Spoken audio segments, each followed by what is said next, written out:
Voice of আমেরিকার Washington studio থেকে আমি সরকার কবির উদ্দিন কথা বলছি। আমাদের আজকের আলোচ্য বিষয় যুক্তরাষ্ট্রের প্রেসিডেন্ট নির্বাচন 2016। এটি ভয়েস অফ আমেরিকার বাংলা বিভাগ এবং ঢাকার RTVর যৌথ আয়োজনে আয়োজিত একটি অনুষ্ঠান। এই অনুষ্ঠানে আমার সঙ্গে রয়েছেন আমার অত্যন্ত প্রিয় দুই সহকর্মী, শেগুফতা নাসরিন কুইন, রয়েছেন আনিস আহমেদ। আপনারা জানেন যে প্রচুর বাক বিতণ্ডা, তর্ক বিতর্ক, আলোচনা, পর্যালোচনা, বিশ্লেষণ, সংবাদ, ভাষ্য ইত্যাদির পরে যুক্তরাষ্ট্রের প্রেসিডেন্ট নির্বাচন এখন সম্পন্ন হচ্ছে। ফলাফল জানতে এখন আর খুব বেশি সময় বাকি নেই। এবারের আলোচনায় অনেকগুলো ইস্যু উত্থাপিত হয়েছে, গুরুত্বপূর্ণ ইস্যু সবগুলোই। তবে তার মধ্যে থেকে আমরা তিনটি ইস্যু বেছে নিয়েছি: অভিবাসন, সন্ত্রাস প্রতিরোধ এবং স্বাস্থ্য পরিচর্যা, ওবামা কেয়ার। এটা নিয়ে আলোচনা করব আজকে। প্রথমেই আমি আলোচনা করতে চাইছি অভিবাসন নিয়ে।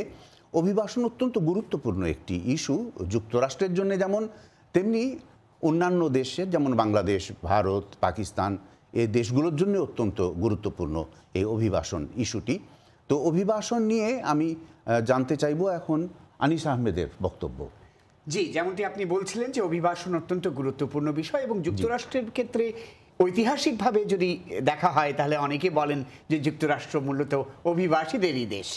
তো যুক্তরাষ্ট্র বরাবর অভিবাসনের ক্ষেত্রে একটা উদারনৈতিক দৃষ্টিভঙ্গি নিয়ে এসছে এবং সেই দৃষ্টিভঙ্গির সঙ্গে হিলারি ক্লিন্টনের দৃষ্টিভঙ্গির অনেকখানি মিল আছে। তিনি এ ব্যাপারে উদারনৈতিক দৃষ্টিভঙ্গি নিচ্ছেন এবং আইনসঙ্গতভাবে যারা এদেশে নন তাদেরকেও কিন্তু আইনের মাধ্যমে, অভিবাসনের মাধ্যমে তাদেরকে বৈধতা দেওয়ার ব্যাপারে হিলারি ক্লিন্টন অত্যন্ত আগ্রহী। জি, কিন্তু অভিবাসন নিয়ে আমরা ইতিমধ্যে দেখতে পেয়েছি যে ডোনাল্ড ট্রাম্পের ভিন্নতর একটি মনোভাব প্রকাশ পেয়েছে নির্বাচনী প্রচারণার সময়, তাই না? হ্যাঁ, ঠিক বলেছেন। যেমন তিনি একসময় বলেছিলেন যে মেক্সিকানরা আসতে পারবে না, এখানে দেয়াল তৈরি করা হবে। তারপরে মুসলমানদের কথা বলেছিলেন তিনি যে তাদেরকে আসতে দেওয়া হবে না। কিন্তু পরে ইদানিং তিনি কিন্তু তার কথাগুলো একটু পাল্টেছেন। এখন কিন্তু তিনি মুসলমানদের ব্যাপারে যে আসতে দেবেন না, এই কথা কিন্তু আর এখন বলছেন না তিনি।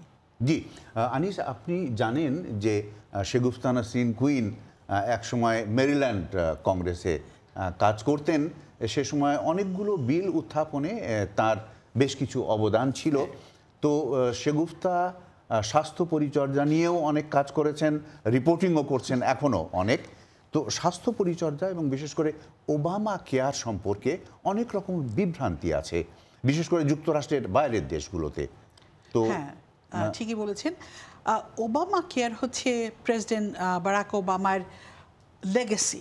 এটাই তিনি প্রেসিডেন্ট হিসেবে তিনি যখন অধিষ্ঠিত হলেন, তারপর এটাই তিনি একটা বড়, তার জন্য একটা বড় অবদান বলতে হবে আমেরিকার সমাজের জন্য।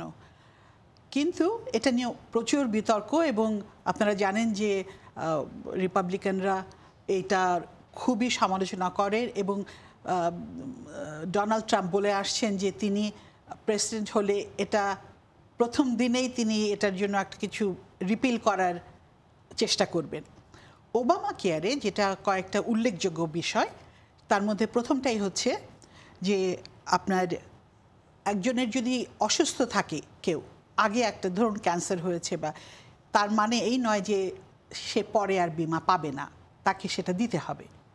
অথবা ধরুন পরিবারের, আমার মনে আছে আমার যখন বয়স 21 হয়েছে, আমি আর তখন আমার বাবা মার সঙ্গে আমার বীমা আর ছিল না, স্বাস্থ্য বীমা। কিন্তু ওবামা কেয়ারে সন্তানরা যতদিন ধরুন 26 বছর হবে ততদিন পর্যন্ত কিন্তু তারা বাবা মার সঙ্গে থাকতে পারে। কিন্তু ওবামা কেয়ার সম্পর্কে অনেক সমালোচক এদেশে বিশেষ করে বলে থাকেন যে রাষ্ট্রীয় কোষাগার থেকে অনেক অর্থ বেশি ব্যয় হবে অন্য যে কোনো সিস্টেমের তুলনায়। কিন্তু এর সঙ্গে আমরা এও জানি যে ওয়েলফেয়ার স্টেটগুলো, কল্যাণমুখী অনেক রাষ্ট্রেই এই ধরনের বীমা ব্যবস্থা বা এই ধরনের স্বাস্থ্য পরিচর্যা ব্যবস্থা চালু রয়েছে, তাই না? হ্যাঁ, নিশ্চয়ই। কারণ আমরা কানাডার কথা জানি, ব্রিটেনের কথা জানি এবং ইউরোপের অনেকগুলো দেশে এই স্বাস্থ্য পরিচর্যা ব্যবস্থা আছে। এবং ট্রাম্প যে আপত্তিটুকু তুলছেন, তিনি বলছেন যে ইদানিং ওবামা কেয়ারের প্রিমিয়ামটা অনেকখানি বেড়ে যাচ্ছে। সেটা হলো তার তরফ থেকে যে আপত্তি। তিনি অন্য একটা বিষয় বলছেন, হেলথ সেভিংস অ্যাকাউন্টের কথা বলছেন। কিন্তু ওবামা কেয়ার, আসলে ওবামা কেয়ারটা একটু অন্যভাবে বলা হয়, এর আসলে অ্যাফোর্ডেবল কেয়ার অ্যাক্ট, এটাই হচ্ছে এর অফিশিয়াল নাম। এবং সেখানে কিন্তু অনেকেই স্বস্তির নিঃশ্বাস ফেলেছেন, বিশেষ করে যারা চাকরি বাকরি করছেন না। চাকরির ক্ষেত্রে অনেক সময়, বেশিরভাগ সময় আমরা জানি যে চাকরিদাতারা এই ব্যাপারে সহায়তা করেন এবং তাদের একটা ইন্স্যুরেন্স বিমা হয়। কিন্তু অনেকেই আছেন, যে অনেকে আছেন এমন প্রতিষ্ঠানে যেখান থেকে তাদের বিমার কোনো ব্যবস্থা নেই।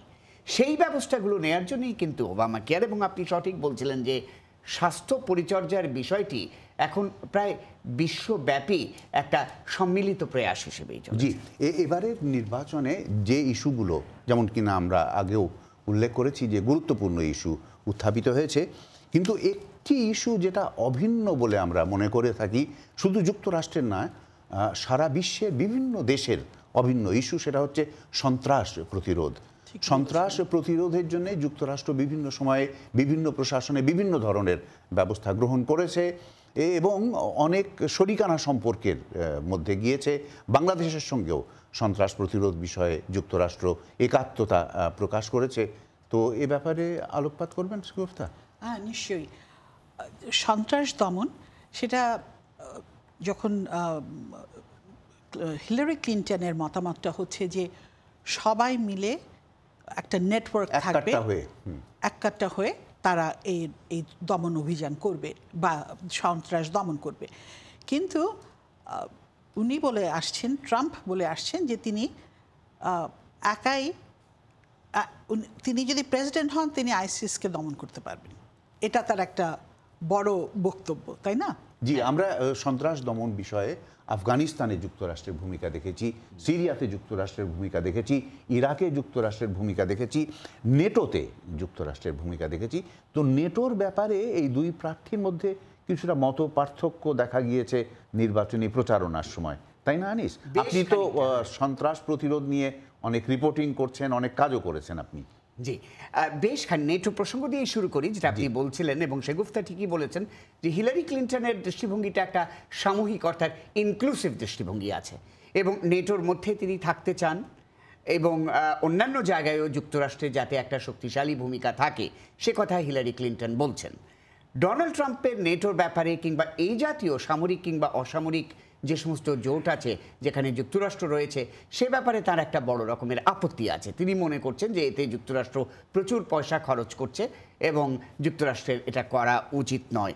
আর সন্ত্রাস দমনের ব্যাপারে কিন্তু হিলারি ক্লিনটন যে কূটনৈতিক এবং সামরিক এই দুটো নীতির মধ্যে একটা সামঞ্জস্য রাখার চেষ্টা করছেন, কিন্তু ডোনাল্ড ট্রাম্প মূলত একে সামরিক দৃষ্টিভঙ্গি থেকেই দেখছেন। এবং যেমনটি আপনি বললেন, সিরিয়া প্রসঙ্গেও ডোনাল্ড ট্রাম্পের দৃষ্টিভঙ্গি আলাদা, কারণ তিনি মনে করেন তার কথায় যে হিলারি ক্লিনটন মূলত ব্যর্থ হয়েছেন লিবিয়ায় কিংবা অন্যত্র, কাজেই সিরিয়ায় তিনি আসাদকে সরিয়ে দেওয়ার পক্ষপাতী নন।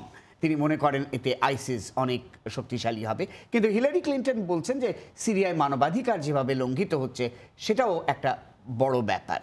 কাজেই একটা কথা এখানে বোধহয় উল্লেখ করতে হয় যে হিলারি ক্লিনটন কিন্তু বলছেন যে মুসলিম কমিউনিটির সাহায্য নিতে হবে আমাদের অভ্যন্তরে, অর্থাৎ যুক্তরাষ্ট্রে যাতে ইসলামিক কমিউনিটি, মুসলিম কমিউনিটি, তাদের কাছে সাহায্য পাওয়া যায়, যাতে অনেক প্লট তারা জানতে পারবে, ষড়যন্ত্রের কথা তারা যদি শোনে, সেই সাহায্য নিয়ে সেটা নস্যাৎ করা যাবে। জি, যুক্তরাষ্ট্র এবারের নির্বাচনে সন্ত্রাস প্রতিরোধ বিষয়ে কোন প্রার্থীর কি অভিমত সেটা তো প্রণিধানযোগ্য বটেই, কিন্তু সামগ্রিকভাবে, সার্বিকভাবে যুক্তরাষ্ট্র সরকারের, যুক্তরাষ্ট্রের জনগণের সন্ত্রাস প্রতিরোধ বিষয়ে যে অভিমত, সেটা হলো যেটা এমনই একটি মিনেস, এমনই একটি দুষ্ট ক্ষত যেটা অপসারণের জন্যে সম্মিলিত এককাট্টা প্রয়াস অপরিহার্য।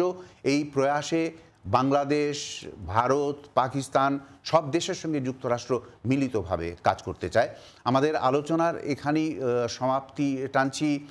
আমি সরকার কবির উদ্দিন, শেগুফতা নাসরিন কুইন, আনিস আহমেদ, এই ভয়েস অফ আমেরিকা এবং RTVর যৌথ উদ্যোগে আয়োজিত এই অনুষ্ঠান এখানেই সমাপ্তি ঘোষণা করছি।